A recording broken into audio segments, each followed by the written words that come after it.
শ্রীমা ভাসিত সম্মুখে জীবন কথা পর্ব ২৮ ১৩২৫ সন ১৯১৯ খ্রিস্টাব্দে খ্যাপাকালীর পূজা প্রসঙ্গে নলিনীদি মাকে বললেন, দেখো পিসিমা, রাধুর মা তো পাগল হয়েছিল, তুমি তো তাকে তিরলের খ্যাপাকালীর বালা পরিয়েছিলে যাতে সে ভালো হলো।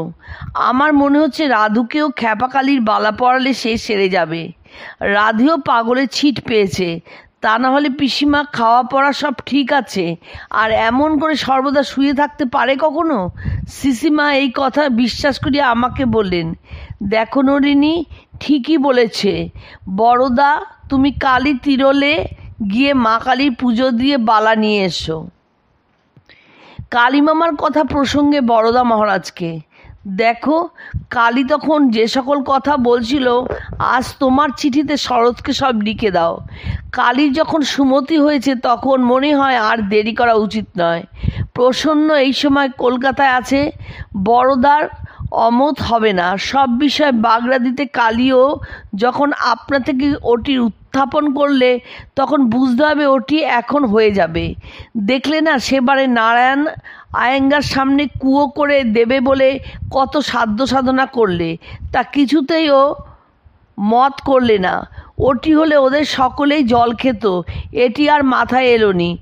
এখন যখন সুমতি হলো তাড়াতাড়ি শরৎকে লিখে দাও। অপবাদের মধ্যে কোন অপবাদ ভালো? নলিনীদি এই কথা জিজ্ঞাসা করলে মা বলছেন, তবে ধনের অপবাদই ভালো। কোনো লোককে যদি বলা হয় উনি বেশ ধনী লোক, সে উহা শুনে প্রথমটায় মুখে দীনতা বা অসন্তোষ যাই দেখাক না কেন, তবে অন্তরটি বেশ খুশি হয়।